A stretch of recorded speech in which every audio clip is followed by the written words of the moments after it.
Okay, so good afternoon, everyone. This is the open day of the Professional Master in Space Missions, Science, Design and Applications, also called SPICES.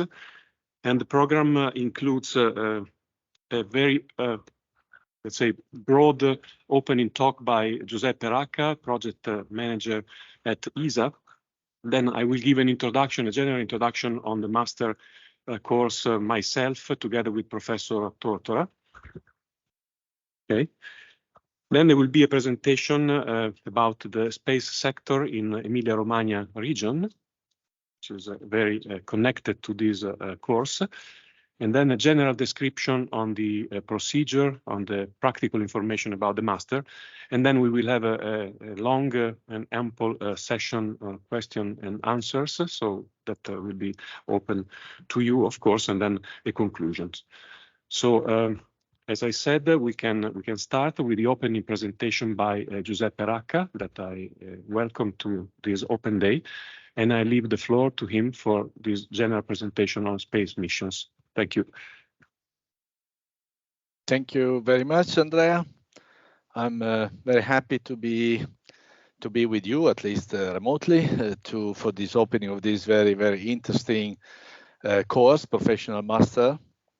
And I will try to, let's say, introduce a little bit, first of all, a little bit ESA, where I work for. And probably many things are already known, but I think it's still makes sense to have an introduction, then a little bit of what I have been doing, and a little bit of why I believe this course is important for young professionals who want to enter this business and why they should. So to start with, I would, as I said, just introducing a little bit what is ESA. Let's say ESA is it's an organization, international organization with 22 member states and many employees, about 5,000 employees, and we do the exploration and use in general of space for exclusively for peaceful purposes. And we have 7 sites across Europe. The headquarters in Paris, but there are sites in the many countries, including Italy, including the Netherlands, where I work, Germany, UK, and also we have the spaceport in French Guiana. Sometimes people are also interested to know how much this is costing actually to the European citizens, and it is actually a fairly low expenditure, let's say, based on the nearly 7 billion per year that is the total budget. This is only 12 euro per person, per European, so it's equivalent to really a cinema ticket per person. To do what? To do all this, let's say, ESA does, unlike many other national space agencies. ESA covers all the areas of space activities: space science, human space flight, exploration, Earth observation, space transportation, navigation, operation, space safety, technology, telecommunication, etc. So it's really a wide range that is really made possible by the collaboration also with the member states, because not all the activities are done at ESA level, but something is done also in member states. And we are world leader in science and technologies. We had, let's say, 80 satellites developed. I think it's now a little bit more because this is a 1-year-old chart. And also the number of launches from the European spaceport in Kourou has been very high, 220 launches. We are now a little bit in a kind of critical period with our launcher system, but that's an additional reason to come and work in space. Concerning more science, which is the area where I have been working all my career, this is some of the science missions that have been developed by ESA, and I have circled in red the missions where I have been working on. And Bepi Colombo was actually the study manager, the first of the conception of Bepi Colombo with electric propulsion. Let's say the one that finally has been developed and launched. Actually, what during my studies it looked like still pretty different from what it ended up to be, but at least I'm proud to have been the first of the study managers to manage this solution with electric propulsion. Then I have worked also a little bit on Rosetta. That was that, as you know, the mission was finished already long ago, and in the end it was selected a mission with chemical propulsion, but I was instead responsible for an electric propulsion version of Rosetta. Let's say electric propulsion has always been a little bit not always, but in the last 25 years, something I have built quite some experience on, and especially for Smart 1, that was the first mission to the moon, and actually the first spacecraft to fly to the moon from ESA, and still the only one. And that one was based on electric propulsion as well, and with a suite of planetary science instruments and also plasma science, etc. The other branch of the science applications that we have in ESA is what we call astronomy and also fundamental physics. And also here I have been taking part of some of those. Of course, there are many, and then I have been working only in a couple of them. But LISA Pathfinder was a spacecraft that was developed and built and flown to prove technology, let's say essential technologies for the LISA mission, which is the gravitational wave detectors that is now starting, and that will be really providing, opening a new window in the universe by using gravitational waves as a signal to be measured instead of electromagnetic waves. And LISA Pathfinder was developed and was successfully tested in space and provided essential performance data that proved that it was, let's say, we can actually embark into a mission like LISA as is being done now. My last mission instead is Euclid, where Professor Cimatti has been one of the founders actually, and has been active, extremely active in all science working groups, and still now. And Euclid, we launched Euclid in 1st of July this year, and we are getting now already started. We nearly finished the commissioning phase, which is really setting, fine-tuning of everything on the spacecraft before we can start the science operation. But we have already done a lot of scientific observation, and some of them are really stunning, not only from the scientific content, but even just for the pure beauty of the pictures that this amazing telescope is capable of acquiring. But let's get more to the point. Let's say, why do we need a second level professional master? Let's say, what is the reason for that? What is not much the objective, but what is the need in the space economy about this professional figure? One needs to understand that space technology has some peculiarities. Let's say it's like technology like many others, but with some particular peculiarities.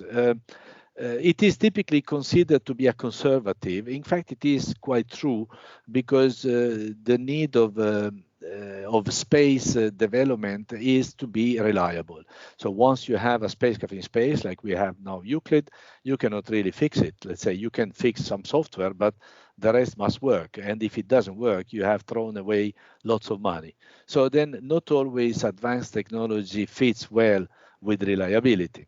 So we are actually open to innovation, but this is not really driving. Let's say we're not using innovation to drive the design, but it's using if it is convenient to use it, and especially if it is reliable and already proven in some way, because this is really key. In fact, another idea of conservatism we have is that we don't want to put anything on board which is not essential, because what you don't have does not break. So then you really need to minimize the let's say the things which are not really necessary. And one important point is that space projects are really multidisciplinary, because there are many aspects of engineering and physics together which are covered by a scientific project. If I just look at my projects, I could really see that. Let's say there is really a lot of, let's say you can take the best engineer or the best physicist, but if you don't put them together, if they don't understand really each other well, they cannot cover really what is needed. Let's say what is needed, the right stuff is needed in space is really a multidisciplinary between engineering and physics disciplines to be put in one person, in one brain. And especially for some, it's not really for everyone in a project team, but for some members of a project team, it's really necessary to be able to understand and cover many different topics. It is not a specialist activity, but it's really to be able to understand many different topics. And especially, as I said before, engineers and scientists need to work together with a common objectives, and they need to really understand each other perfectly. Of course, a space project has several phases, as you may have heard of that already. Let's say you start from some ideas evaluation, conceptual studies, feasibility, preliminary design. Then you go into more detailed design of the space segment, but also ground segment, because also, for example, in science data processing, the ground segment can be as complex as the space segment. Launcher strategies, you may use one launcher or another, or let's say different trajectories, different operations, depending on the trajectories you have, certain ground contact or not. And then, of course, there is all the manufacturing of the parts, units, subsystem assembly, and the verification of that, which for space, it means a lot of test. And sometimes you are still, let's say, far away from building the real thing you want to fly in space, and you are already busy for years in testing models. Then finally, there is the launch. You start with the early operations when you commission what you have done, start retrieving some data processing, and then you see what comes out from what you have designed. So project engineers, project scientists, system engineers, mission engineers, data processing scientists, ground segmented operation engineer. These are really the type of professionals which are really peculiar for our job. And I see, just looking at not this year's brochure, I didn't find this picture anymore, but in previous year's brochure, you had this picture. I don't know whether anything has changed. I didn't have the time to talk to Andrea about that, but I expect that this is still roughly the same. And I can really see that all the space mission, especially science-driven space mission, but also the other, more or less is the same. Then all the segments, let's say space and ground segments, and all the phases of the development from cradle to grave, as we say, are really considered in this master, which is good. Another question that people may ask is, what is it? Is it a good situation? Is it good to start a career in space at this stage?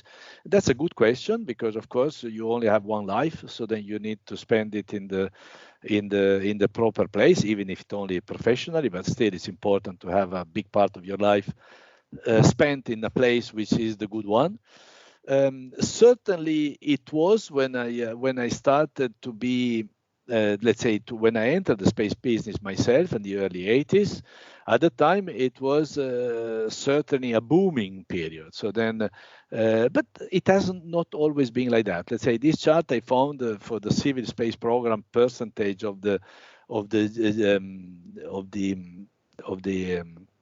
GDP, let's say. And you can see that from the early 80s, things have started increasing for about 15 years, but then later on they haven't actually. They have been decreasing or stagnating. So this could have been, let's say, if I had to do this talk sometimes in early 2000, 2005 or something, I wouldn't know what to say. But now, fortunately, the situation has changed quite dramatically. And the global space industry is supposed to increase to 1 trillion by 2040. This is it's something which has been done by Morgan Stanley, if I remember well. And it looks like really there is a soaring high level of private funding and private and institutional increase in all sectors. And as you can see here, let's say you can see here the steady decrease starting from 2000, a steady increase starting from 2015 to 2040, with really a huge increase expected, as I said before, to be 1 trillion by 2040. I will give some more figures about that. We're also more related to Europe. And also in the last 5 years, if we just look at, let's say these were actually what I showed here were predictions, but let's look at facts. Let's say what has happened in the last 5 years. In the last 5 years, also according to the Space Foundation Space Report, the global economy it's nearly half a trillion, and this is really the not expectation anymore, but what really has happened. Let's say down to 2020, this is the last I could find, so then I don't know for the last 2 years after 2020, but I expect the increase has been the same. So then the total value is already half a trillion, and mainly driven by commercial, I would say, but also government increase has been quite considerable. So what is the situation, the overview in 2022? As you see, in 2022, the overall situation was also very good. Let's say this half a trillion as I said before. Let's say this chart divides into upstream and downstream. Upstream is actually manufacturing and launching stuff, and downstream is operation and services. As you see, as you can expect as well, or in the commercial, especially, nearly everything is in downstreams. Let's say in upstreams it's a minor part, but also in upstream there is. And I have digged a little bit more, and they found that the institutional spend grew from the 2021 of 28%, and the commercial market also grew enormously downstream, really a huge amount. I didn't calculate the percentage, but a huge amount. But also in upstream in 2022, for example, defense increased to 58%. In value. And also the European upstream, so making satellites, had an increase of 26% in value. And there were 186 launches, so plus 28%, and 2,500 satellites built, so 36% increase in terms of number of satellites, which does not mean much because there are many of those are very, very small satellites, but still. And the satellite launches trend is also confirming what I said before. Let's say with the 2,500 launch satellites in 2022, and as you see here, let's say most of the increased are in the category of 5,500 kilograms, but also in all categories there has been an increase in launches. So basically, to me, this shows that the situation and the situation we have in concerning space business is pretty good, and I can only. Sorry, I was not sure. Was I showing this? Yeah, the same as this one is also an interesting chart. Is about the increase in startups investments. You also see that we are getting now to about 1 billion in increasing in investment in startups, which is also quite in European startups. So which is also quite amazing in my view, at least, and also the number of deals. If you look at in 2022, there were about 100 deals done. So it's really, for me, in my view, a very perfect really period to start a career in space. There are many more players in the scene than what we had in the past with traditional space agencies. There are plenty of opportunities for young and prepared professionals, prepared like you in this course of second level professional master. Thank you very much. Thank you. Thank you very much, Giuseppe. I think we can postpone questions to the session of question and answers, or if there is any urgent question, we can also. If there is an urgent one, I would prefer, because later on, I think I will have to disappear at a certain point because I have other things. But otherwise, I'm sure you can answer yourself and or the other participants. No, it's fine. It's fine with us. So I'm asking the participants if there are questions, either from the online participants or the present participants. I don't see any hand raised here. Okay, so if there are no questions, let's thank again Giuseppe Racca for the very interesting presentation. That is the perfect cover for this open day, I think, with all the increase in the space economy. And then we move to my presentation. Let me introduce myself. First of all, I'm the director of the master and also the director of the Department of Physics and Astronomy here at University of Bologna. I think it is large enough, okay, do you see that quite well? So let me move that down. So let me, okay. No.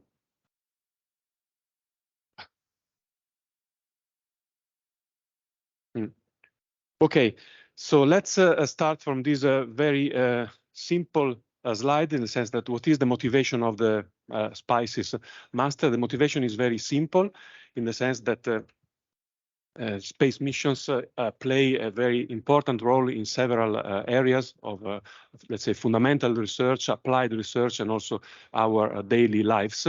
And let's say that in addition to the traditional activities such as space exploration, solar system exploration, Earth observation, and human flight, there are many new avenues that are opened to really open new avenues for the space missions that include, and this is not an exhaustive list, space weather, space stations, space tourism, satellite internet constellation, land protection and planetary protection, space debris removal, and lunar infrastructure. So there is really a blooming and a booming large number of fields of activity in space.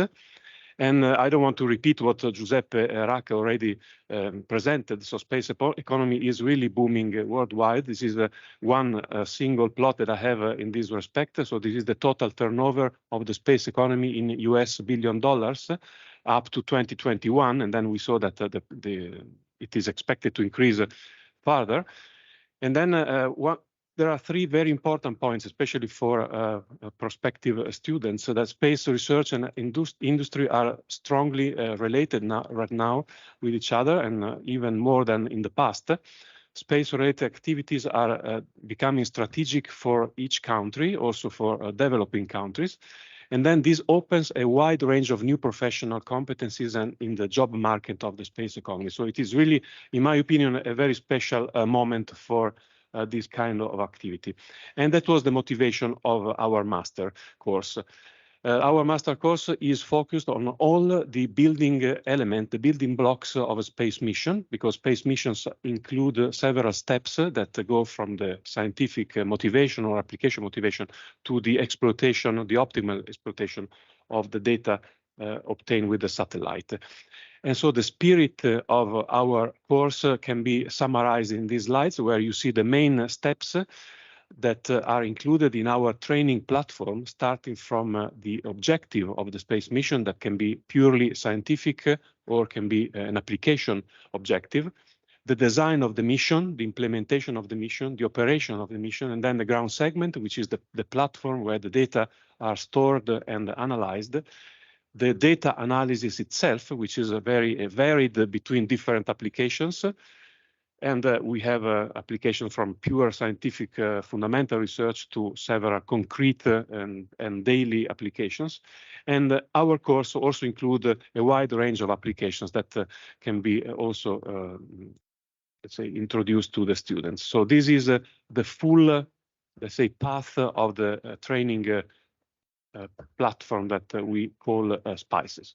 Okay, so the course is divided into two phases. Basically, the traditional teaching phase, which is the phase when the students will build a solid multidisciplinary background. And multidisciplinarity is really extremely important in space missions, because space missions require tables with several expertises all together, from engineering to scientists and many other cases here. And so the teaching phase is based on three main building blocks, three main pillars that will allow the student to acquire the scientific background that is always present in most space missions, so astrophysics and planetology, solid Earth, and fluid Earth.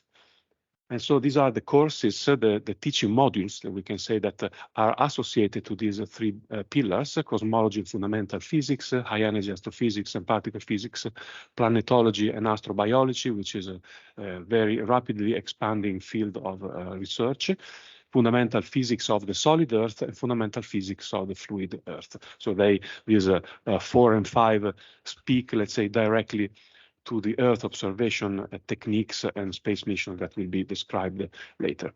So this is the first layer, let's say the background layer. Then we have a second layer, which is transversal to all the scientific cases, which is the engineering of space missions, with two teaching modules on space missions, 1 and 2, space telescopes and radiation detectors, space data transmission, human flight and space medicine, which is another rapidly expanding field, and management of space mission. This is extremely important because also the management requires specific skills and expertise. So this is the second layer, and the third and last layer of this teaching first phase is about the data analysis. You see that it is specialized again in the three pillars. So you will have data analysis and applications for the astrophysics and planetology, solid Earth and fluid Earth. And these are the teaching modules that are relative to these three blocks, let's say.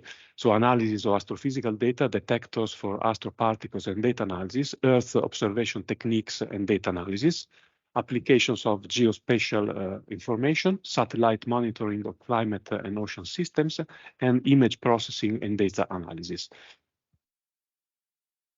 So this concludes, let's say, the third layer and the last phase of the teaching part.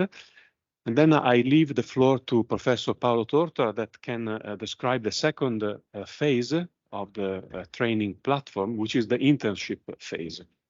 You can come here.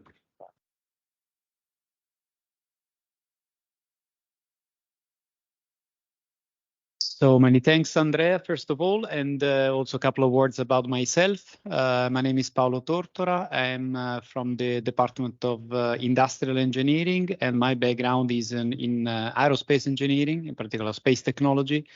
And so that's why I'm here to present the internship phase, in particular how we implement the second part of the professional masters, trying to give information and knowledge and competencies in the area of how to, let's say, apply what has been gained in the first part in a specific experience, in particular with the industry.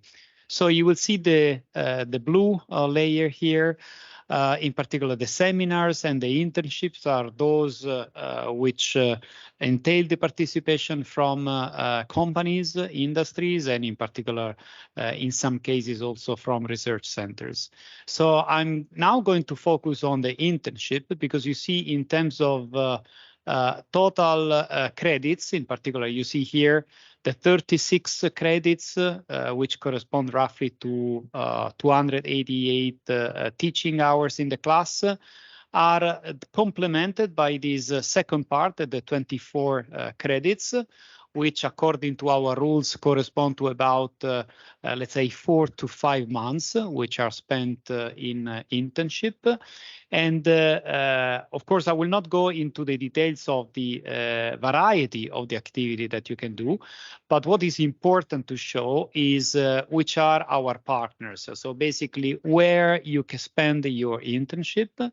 Each year we have offers from this large variety of companies, agencies, research centers, and as you see, companies can be very large, like Thales Alenia Space in Italy, Telespazio, and somehow smaller. So we go from very large companies, or what we call large system integrators, to SMEs or startup companies, which of course are always seeking for people working with them and potentially to be involved in their industrial activities later. So this is a very good way to involve people and to make sure that they can be part of their company later on, once you get into the knowledge of the company itself. So I also want to underline, not only because Giuseppe Racca is here and also our Regione Emilia-Romagna colleagues are here, that the patronage of these two entities is very important.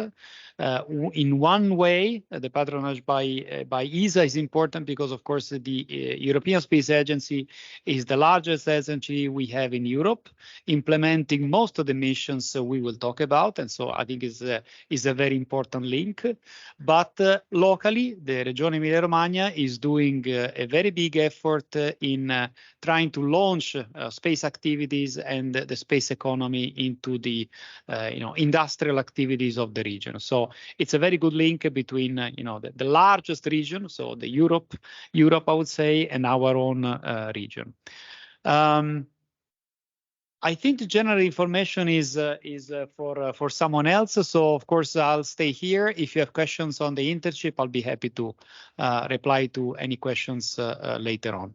And I'll give back the floor to my colleague Andrea.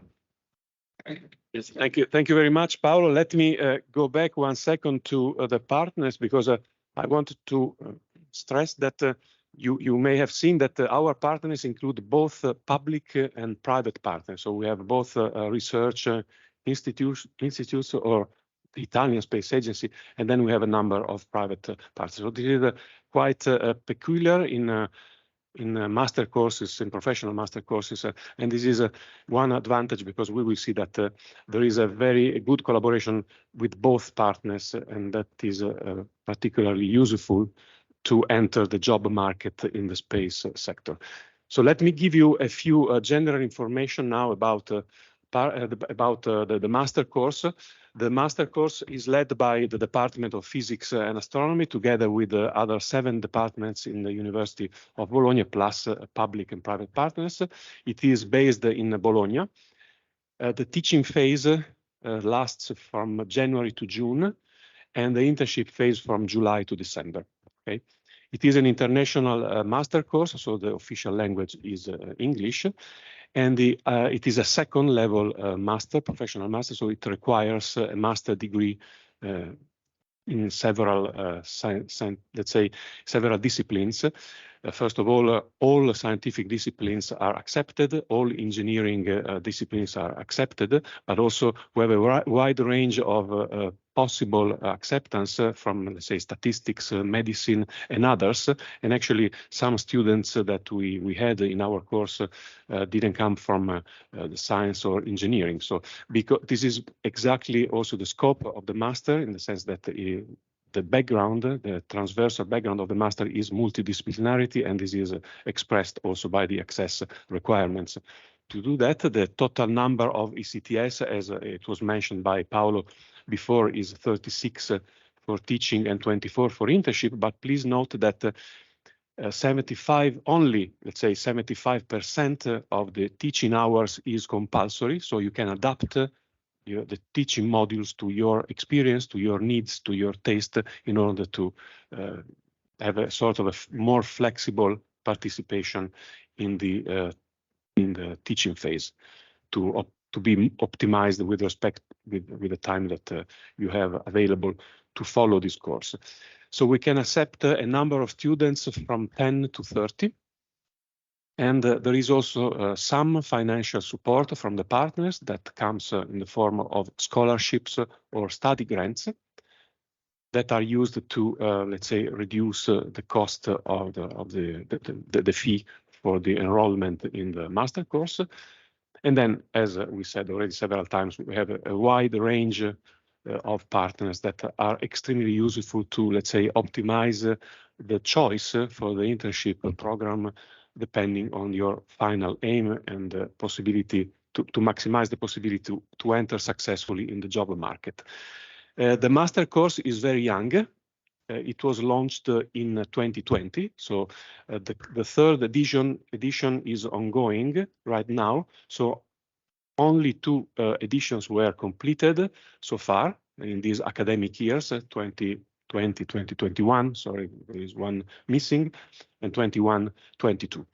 And despite, let's say, the small statistics that we have, because we have only 2 years that have been fully completed, there are still some information, there are already some information that are useful. For example, gender balance, we are doing quite well. We are around 40 and 60% female and male. This is the list of the master degrees that of the students that attended the course.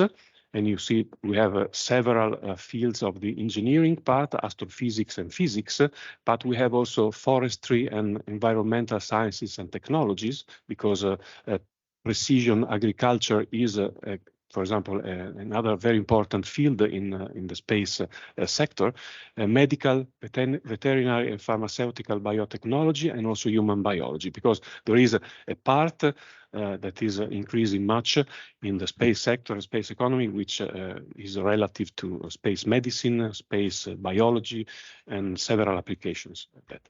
The average age of our students is very young, is about 28 years, and so far we had students coming from Italy, from France, from Germany, and from India. And also the internship are very well balanced between the public system and the private system, with about 50% of the internship that were hosted by private and public partners. Okay. And then the final point that I wanted to stress, despite, let's say, the small statistics, it is the postmaster employment status, for which we are really very proud, which is a number that we like very much, which is 95% so far. So this is the employment rate 6 months after the completion of the course, which is quite a lot.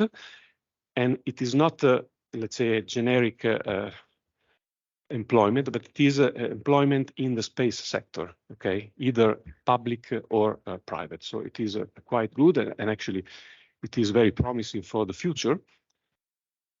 And some more statistics: about 60% work in private companies and 40% in public research institutions, and about 50% continue their placement in the same structure as the internship. So there is also a very good connection between the partners, the internship, and the let's say the employment in the same let's say field of activity. So I think this is very, very good. Okay, then another important result that we obtained last September, about a month ago, was this GeoBiz Innovation Award that was in the category of industry and academia engagement. And this award celebrates the contribution to the space community through the master SPICES, in collaboration, in this case, with one of our big partners, that is Telespazio. So it was a very important result that somehow demonstrates that we are following the right direction to increase also the role of the SPICES master in the space economy.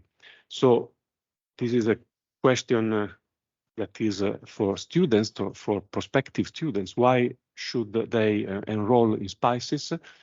Because first of all, SPICES will give you the possibility to enter into the job job market of the space sector and space economy through a very wide range of subjects with a full chain, let's say, of a space mission and exploitation of satellite data in a very multidisciplinary background and environment, including all the building blocks of a space missions and involving several partners, public and private. So this is quite unique in Italy, but also in Europe. There are not many other cases and examples like that.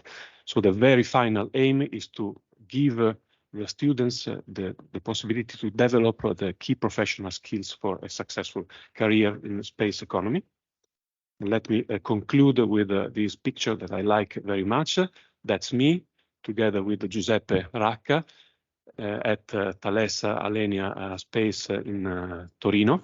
And this is the Euclid Space Telescope before the launch, when we visited that some time ago.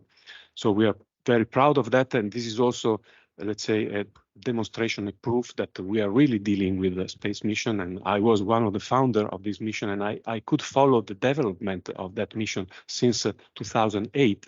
So I could see, I had the privilege to see how it is possible to, let's say, evolve a document that was presented to ESA, a proposal that was presented to ESA, into something concrete and real that was launched last July, and it is starting to get to obtain the first data for which there will be a press release very soon by ESA. So thank you very much for your attention, and let's continue with the program. I don't know, I would postpone the questions from the participant to later, to the question and answer session, because I will be here, sorry, for till the very end of the day, of course. So I think if there are no questions right now, we can move now to the presentation about the space sector in Emilia-Romagna region. I don't know if you have already the slides here. Okay, so let me close this one. Okay, let me open that and yes. Okay, and then, sorry, yes, but let me share it first. Okay, and I put it in presentation mode. Okay, for Adriano Gilli. Thank you very much, and welcome to everybody this afternoon. My name is Adriano Gilli, and I'm responsible for the internationalization, attractiveness, and research sector of Regione Emilia-Romagna. Well, in terms of attractiveness, we've already heard quite a few interesting things about foreign students coming to this institution for a prestigious master like this, and I'm very proud that our region has taken this opportunity to support, to sponsor this important event. We would like to see, obviously, increasing numbers in terms of students coming into the region, and obviously into our supply chain, which I'm going to discuss in a while. So the purpose of this presentation is to show you what the region has done so far, what are we busy doing, and possible prospects for you as participants to the master. Emilia-Romagna has put together the so-called smart specialization strategy, which goes till 2027 and identifies industrial sectors as well as cross-sector thematic areas. In these areas, it has been highlighted the development of certain areas, including aerospace, as areas which would give our industry and the entire supply chain important growth opportunities. In particular, the aerospace economy cuts across an established supply chain, particularly when it comes to ground infrastructure and services, manufacturing, advanced materials, advanced simulation and modeling, but also emerging sectors or those with high potential, such as big data, artificial intelligence, augmented reality, satellites, spacecraft, and propulsion. In addition, completely new areas, such as commercial space flights.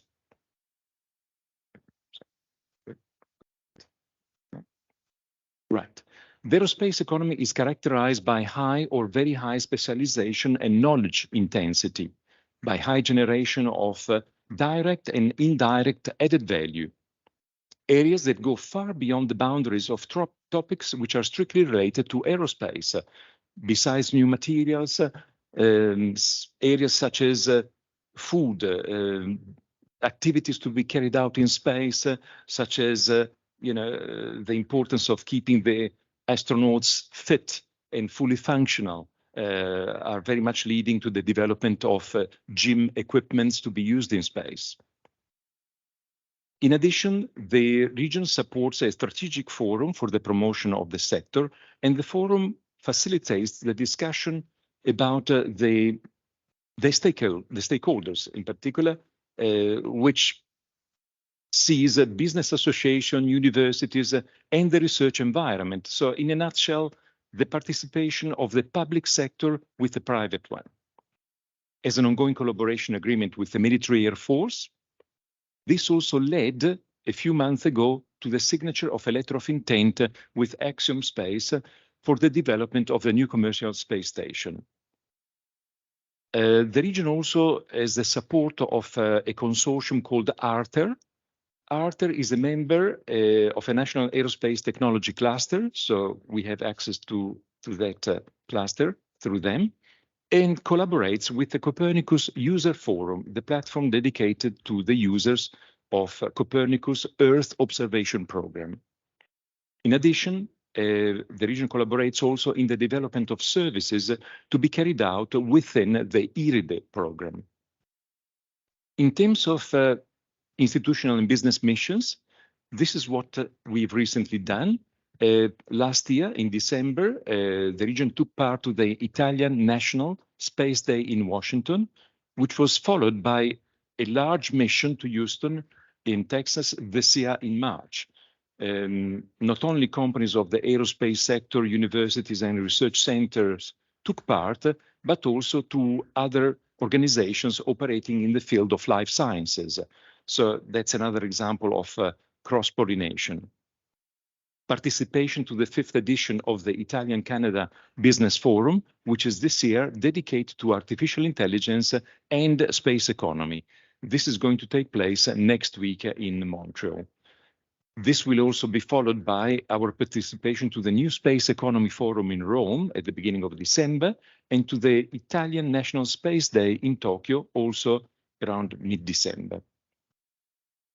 Last but not least, the solicitation for aerospace and space economy research projects.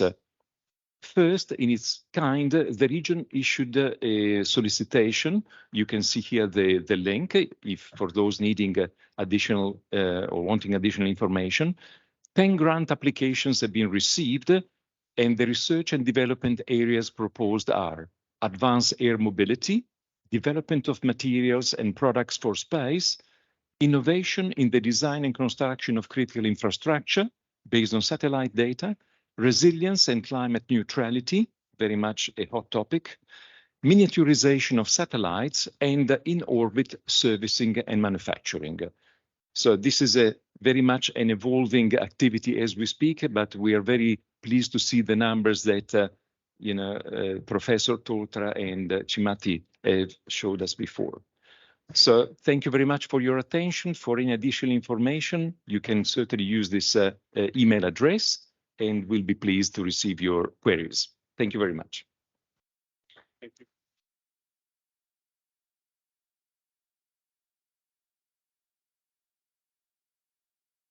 Okay, so thank you again, Adriano, for the support and the interest in our activity and our project. It's now time to move to Paola for a presentation about practical information regarding the master. Of course, let me share your presentation.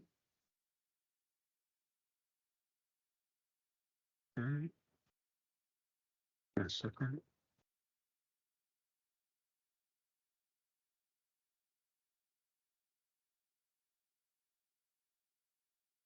Is this one?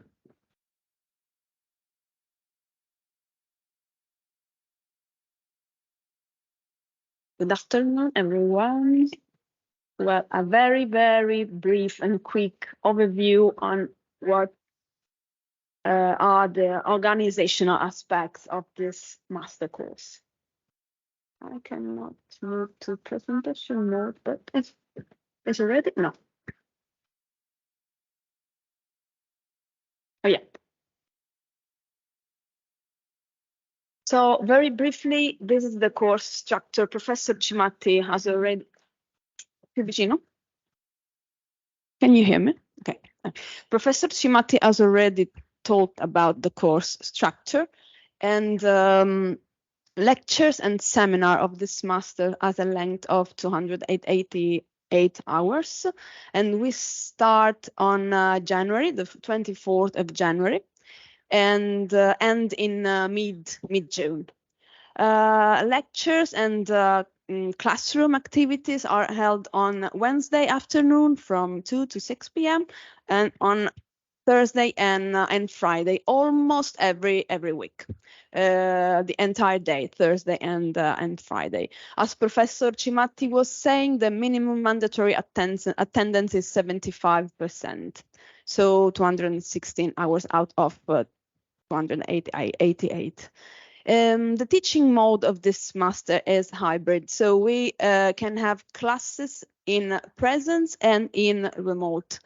Of course, we will submit all the students a survey to understand if there is interest in coming to in presence class.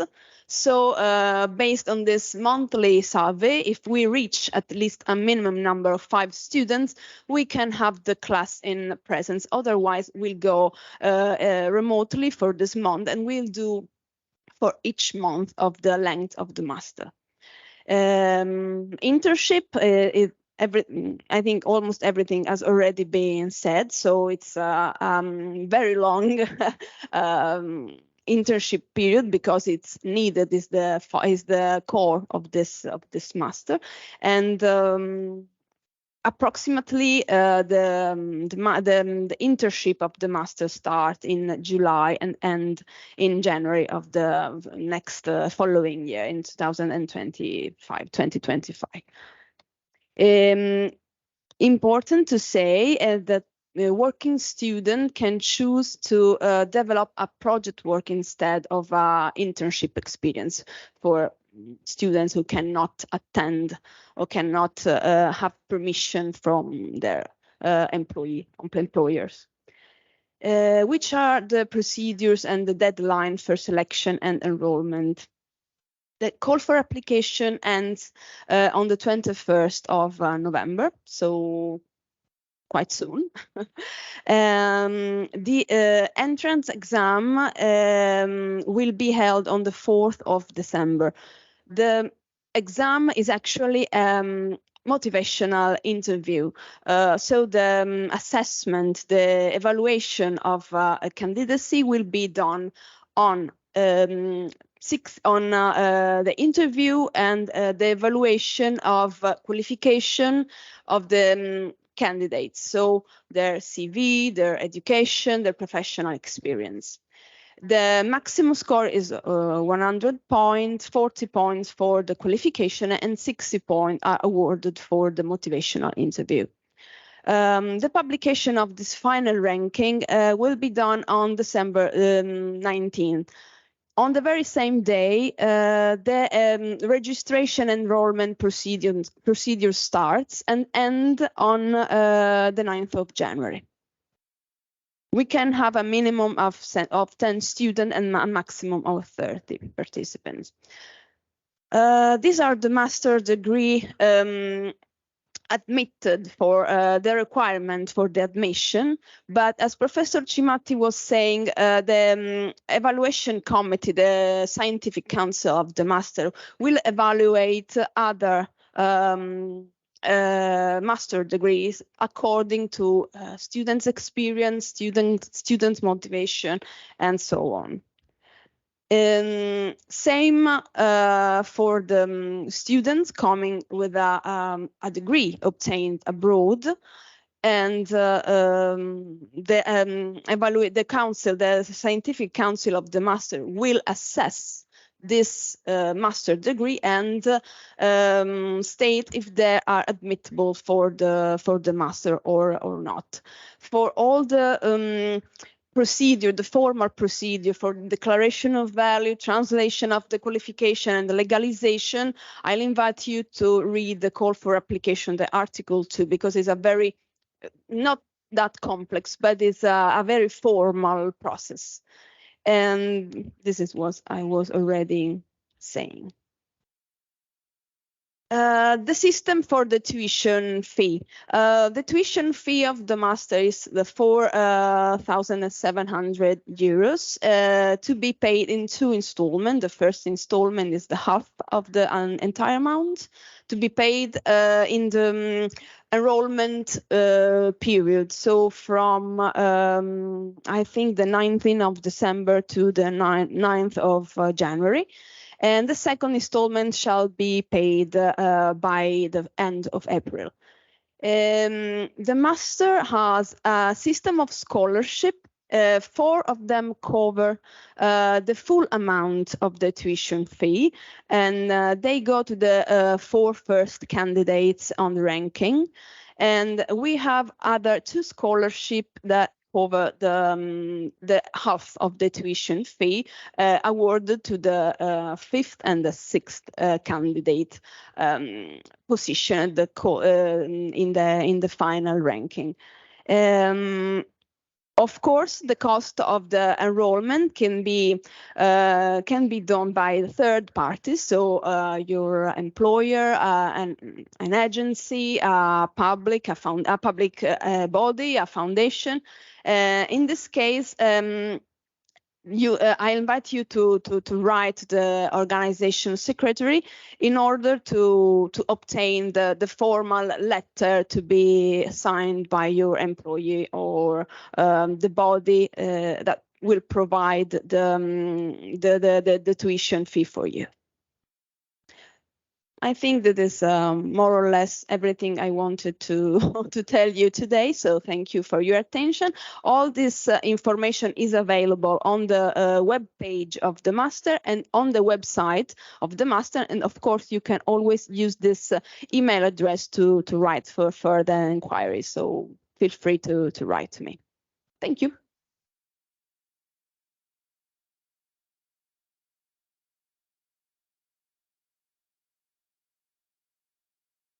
Thank you, Paola. I think we were too fast, too efficient, more than in a space mission probably. But so I think now it's time for questions and answers, of course. So don't be shy, and we are here to answer your questions.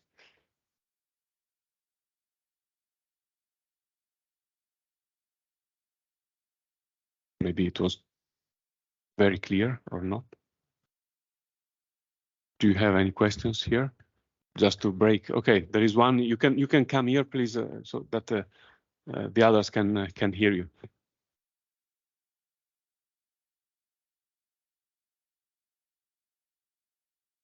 Okay. Hi. I just wanted to ask if, since we didn't speak about it, how the exam procedure works, or how the exams are held, and details about the exams, let's say.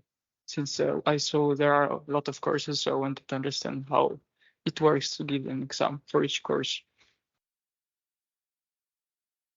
Okay, so the structure of the courses, first of all, the teaching modules, the courses are not too long. They are about 8 hours per course. Okay, so they are not 20, 30 hours. Okay, and the final exam depends. Let's say there is let's say 50% freedom for the professor to adopt a given format for the exam, and also some guidelines that we define for the course. So they are typically either, let's say, questions, written questions with the requirement to have a written say answer, or a traditional, we can call it traditional oral exam. So there is quite a range of flexibility there. So they are absolutely in line with the normal, let's say, university exams where you can find both a written exam or an oral exam. Okay.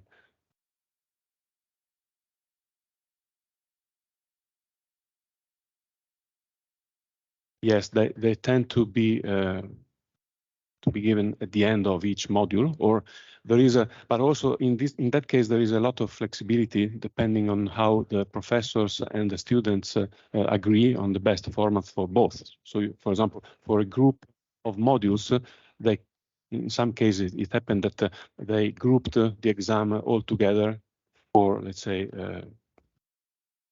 teaching modules on the same topics. Let's say, for example, astrophysics, the 3 courses, modules on astrophysics, they grouped together, and the exam was sort of a collective exam for those modules. So there is it's not, let's say, a university course with the rigid rules. There is a lot of flexibility because it is a professional master. So it is also for people, for example, who are already working and they need some level of flexibility.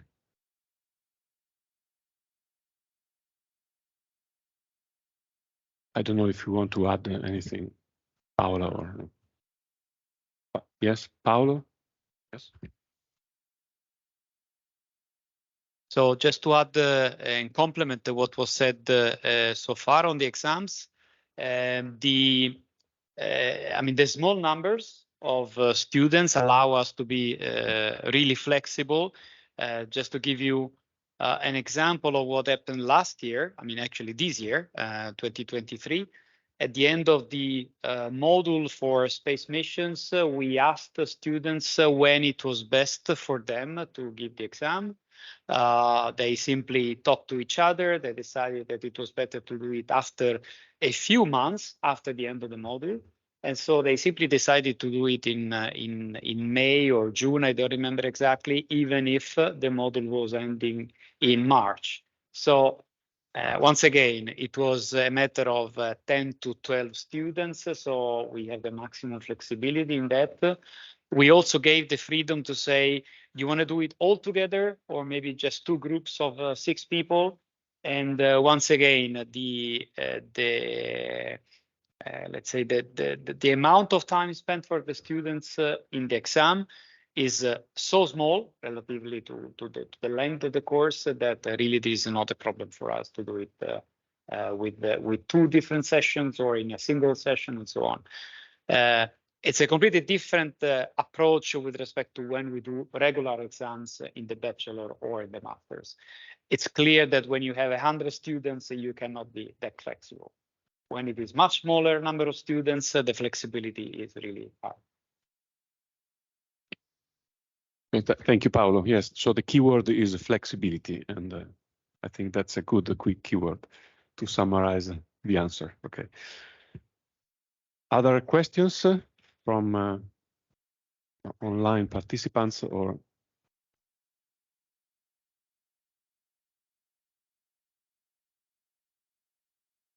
Ah, no, okay. That was a message from Giuseppe Racca, I think.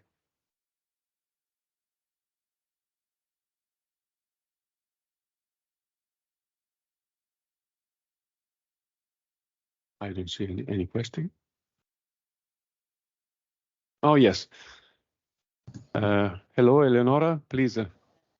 Hi. No, I was wondering how the internship is chosen, whether if students choose the internship and the department, or the, I don't know, the tutors, or how the internship is assigned.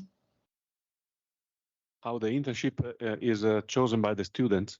This is your question, basically. Yeah. My question is how the internship is chosen in the end. Okay. So it works like that. So at the end of the teaching phase, students will receive a sort of a catalog of internships.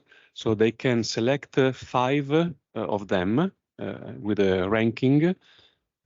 And then there is a phase of interviews with the internship hosts that can interview and know the applicant. So it is, let's say, a process where both the students and the hosts can know each other and find the best solution and the optimal solution for the internship. So it is also in this case, I would say it is very flexible, and there are many options of internship from, let's say, fundamental research to concrete applications of data, satellite data analysis. I don't know if this is enough. Yeah, sure. Okay, thank you.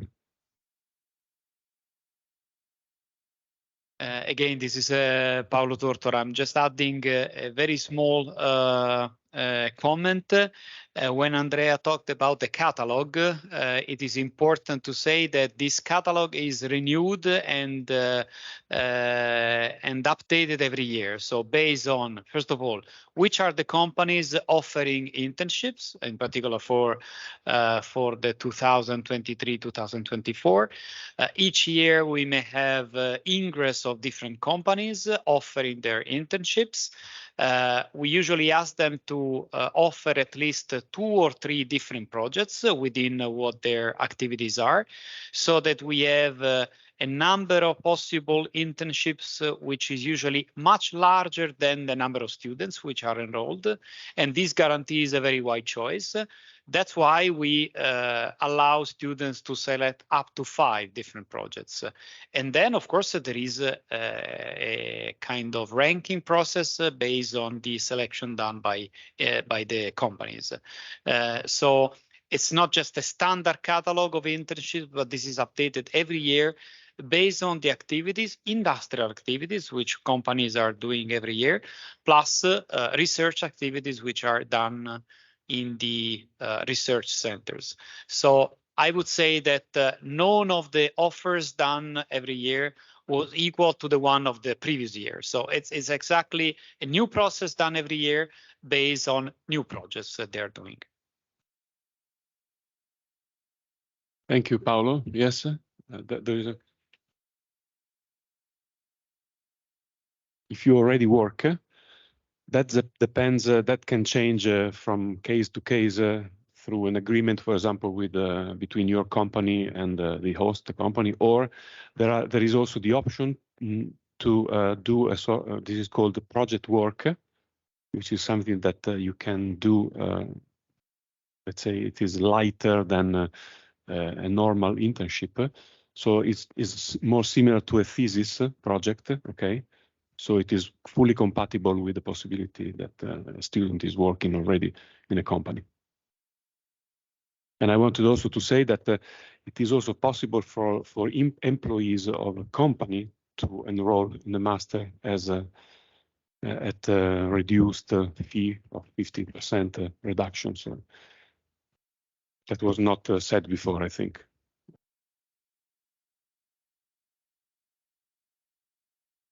Are there other questions? Yes, please go ahead. Hello. Hello, thank you very much for your presentation. I just have a question about the internship exam. It will be like a tasks to do, or just presentation about ourselves, or how it will be?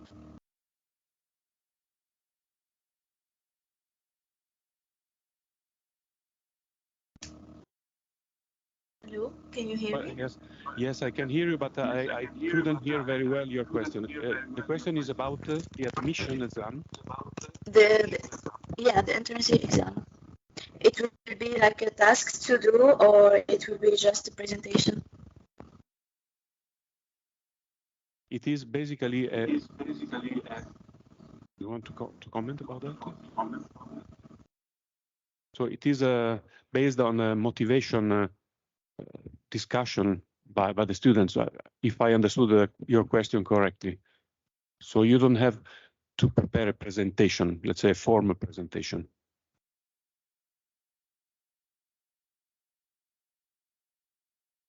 Could you hear my answer? Yeah, I could. Thank you very much for your reply. Okay.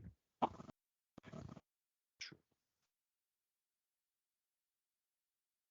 Questions here or remotely? Yes, Leonardo Colella, please. Yeah, good afternoon.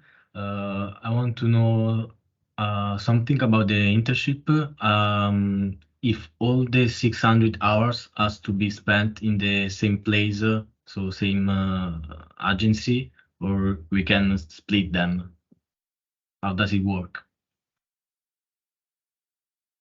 So the internship is, of course, in the same host. That could be a private host or a public host. So during the period of the internship, which is between 600 and 720 hours. So the internship host will remain the same, if that was your question. Okay. Yeah, it was. Thank you. Okay.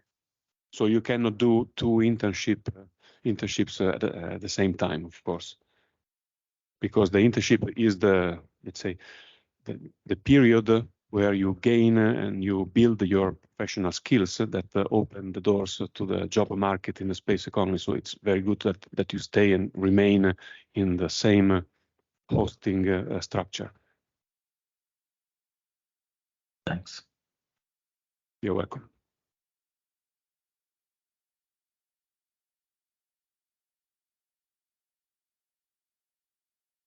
Okay.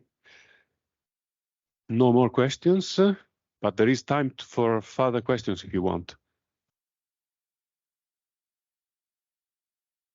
Otherwise, you can always ask clarifications and questions offline by sending an email to the administration office or to me directly.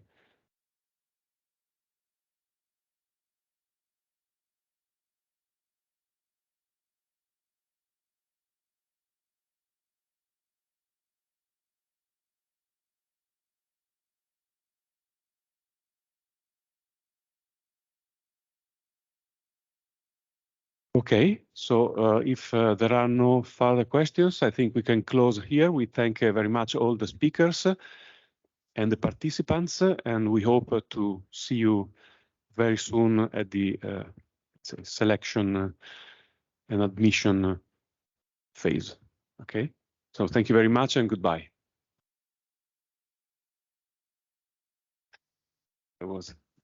Thank you. Goodbye. Bye-bye. Goodbye. Thank you. Thank Bye-bye. you. Bye. Thank you. Bye.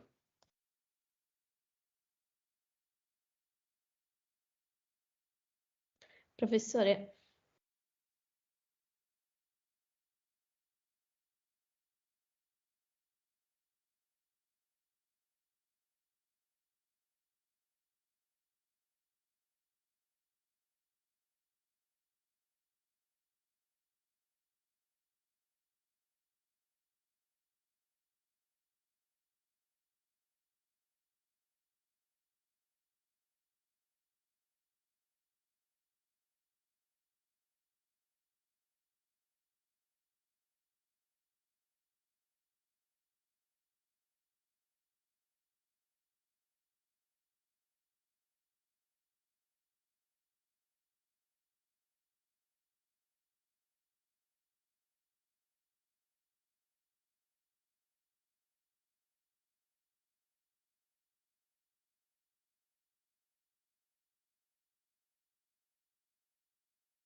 Arrivo,